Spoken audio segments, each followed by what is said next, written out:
Već na prvoj grupnoj raspravi radionice u Bihaću okupio se veliki broj mladih iz Bosanske Krupe, Bosanskog Petrovca i Bihaća, koji su i bili direktni učesnici projekta.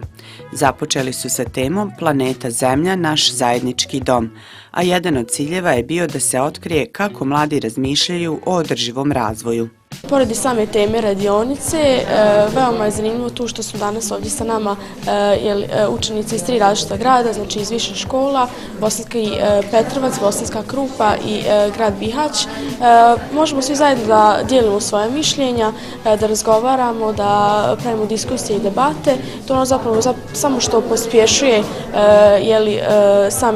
samu realizaciju radionice, kao i samo zaključivanje, razvija naše mišljenja i nekako dolazi do, nastojimo kreirati što bolje rješenje i zapravo da napravimo taj neki prvi korak u samoaktivizaciji zarad održivog razvoja i planete Zemlje kao našeg jedinog doma. Mi smo raspravljali o tome baš nadavno kako su nas recimo zadesile ove poplave. Nažalost, tako je kako je priroda, vraća ono što mi dajemo, a mi dajemo njoj premalo. A onaj dio previše što dajemo, to je sve otpad, smeće, nepoštivanje, nerazmišljanje o posljedicama i tako dalje. Mi želimo da se svi educiraju u ovom polju, kako formalno, tako i neformalno, u školama i vani, u neformalnim grupama, nevladnim organizacijama. Želimo da na društvenim mrežama se češće priča o ovim stvarima, jer to je stvarno, socijalne mreže su danas sve, a nažalost one nam daju te neke loše strane koje mi treba da gledamo, umjesto neke pozitivne stvari tipa ove teme. Došli smo do zaključka da zapravo mi previše pričamo na ovu temu i puno se govori i o zaštiti planete, o zagađenjima, međutim manje dolazimo do tih nekih praksi. Uglavnom sve su prazne priče. Došli smo do zaključka da treba više da sprovedemo praksu, da trebamo da osvijestimo ljude i da je to jedini zapravo način da mi spasimo ovu našu planetu, jer je to jedino mjesto na kojem mi imamo mogućnost da živimo zapravo. U svakoj lokalnoj zajednici i u srednjim školama održane su interaktivne radionice o održivom razvoju i značaju obrazovanja u toj oblasti. Drugo okupljanje mladih i grupna rasprava o temi Aktivizam mladih za održivi razvoj održali su se u Bosanskom Petrovcu. Šta misle o aktivizmu i koje aktivnosti su provodili u svojim školama i lokalnim zajednicama, pitali smo srednjoškolce, među kojima je veliki broj njih uključen i u vijeća mladih. Upravo Adnan Družić, mladi aktivista, danas službenik za mlade i rad sa nevladinim organizacijama u općini Bosanski Petrovac, vodio je predavanje i grupnu raspravu o aktivizmu za održivi razvoj. Vijeće mladih Bosanski Petrovac je jedna od organizacija koja pomaže i zajedno radi sa udruženjem Lanom na ovome projektu. Nekako želimo mladim ljudima da prikažemo šta je to u stvari aktivizam, ono čime se oni već bave u svojoj zajednici, ali nekako da steknu bolje znanje o tome šta zaista rade u svojoj zajednici. Uspjeh mladih Bosanskog Petrovcu je to neko okupljanje mladih i samostalan rad bez očekivanja da će podrške od nekoga. Znači, sami smo svjesni da imamo probleme u zajednici, sami smo svjesni da moramo rješavati te probleme i to je nekako najveći uspjeh i najveći rad Vijeća mladih, a i mladih u Bosanskom Petrovcu. Ja mislim da je to stvarno super što se okupljamo u raznim gradovima, jer bili smo i u Bihaću, Bihać nam je manje više poznat jer je bliže, Bosanski Petrovac, evo ovo mi je prvi dan danas da dolazim ovdje, ipak živim na Unsko-Sanskom kantonu, ali nikad nisam bila. Sviđa mi se grad kao grad, a i sviđa mi se sve ove aktivnosti koje imamo zajedno. Pitanju vijeća mladih, radionica sa udruženjem Lanom i tako dalje.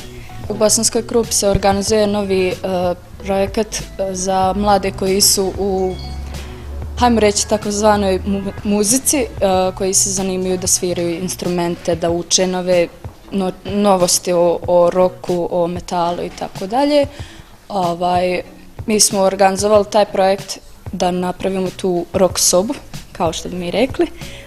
Dobili smo donacije, bubnjeve, dobili gitare, klavire i tako dalje. Zadnji projekat koji je provodilo Vijeće mladih, podrška stanovništvu koje je pogodila prirodna nesreća poplava. i tako to.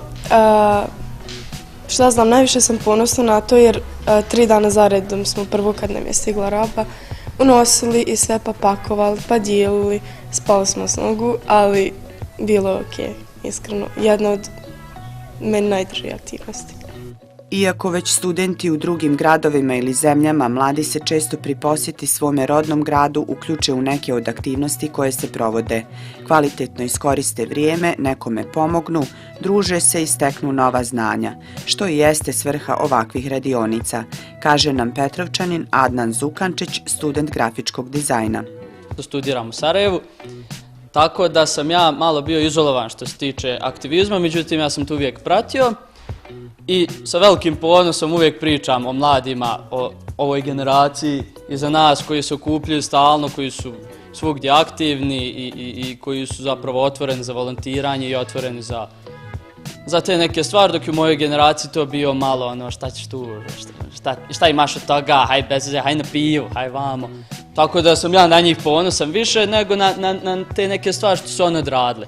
To su neki minijaturni rezultat koji nama znače kao zajednici, međutim meni je draže vidjeti njih kako se organiziraju, kako su brzi, aktivni, kako su nalažljivi, tako da sam ponosan više na to. Moja poruka mladima je da budu aktivni dalje, zato što to nije stvar što ti radi za džabe ili nešto, nego je to stvar druženja, networkinga, što ćemo se upoznavati jedni s drugima i imati prijatelje gdje god da idemo, tako da je to važnije nego sad te aktivnosti koje mi radimo.